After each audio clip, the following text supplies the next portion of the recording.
This is an introduction to our cows. As you can see, there they are. There's 140 cows and calves here and 60 heifers. And so these girls are on a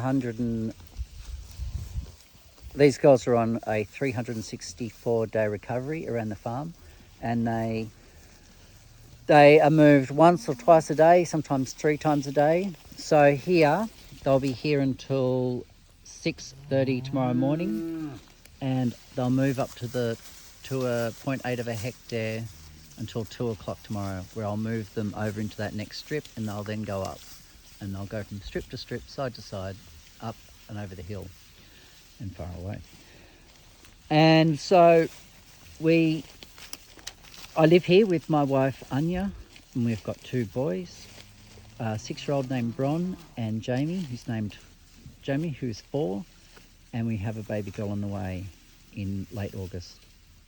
We don't vaccinate, drench, or any of those things because we don't need to.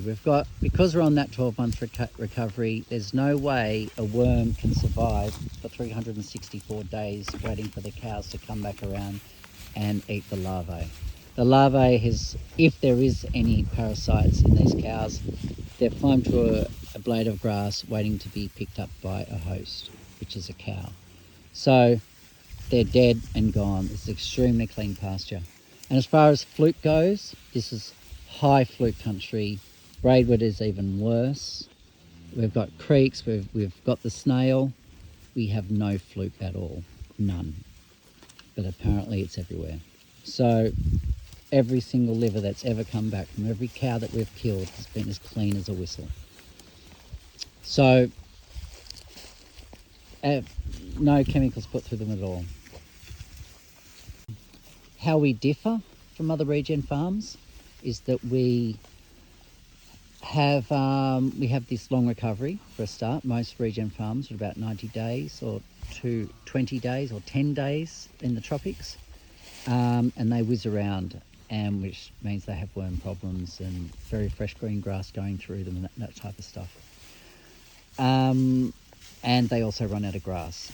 So it's the reason why we got away from those 90-day recoveries and extended it out to 12 months. Because every 12 months, when we're back here, I can guarantee there'll be grass, because there'll be 1 or 2 rain events which will grow enough grass within that 12 months. So we've lowered the grass risk. We've effectively made the farm drought-proof. So I'm now not allowed to whinge about a lack of rain. And we get our cows extremely fat. So we're not killing them at 18 months old or 1 year old. We wait until they're fully grown, and that's usually over 2 years old. And once they're fully grown, it means that they can start putting on fat. And we then let them go for another 3 months, depending on the season. If it's a season like it's coming up, we'll probably have to go 6 months, because it'll just take that much longer to get the weight on them. And so that is how we are able not to have to give them inputs. By having them fully grown, that means we don't have to supplement them with hay, high quality forage. And so that meat is full of fat, full of juiciness, which is extremely good for you. Good saturated fat, which we are supposed to be eating.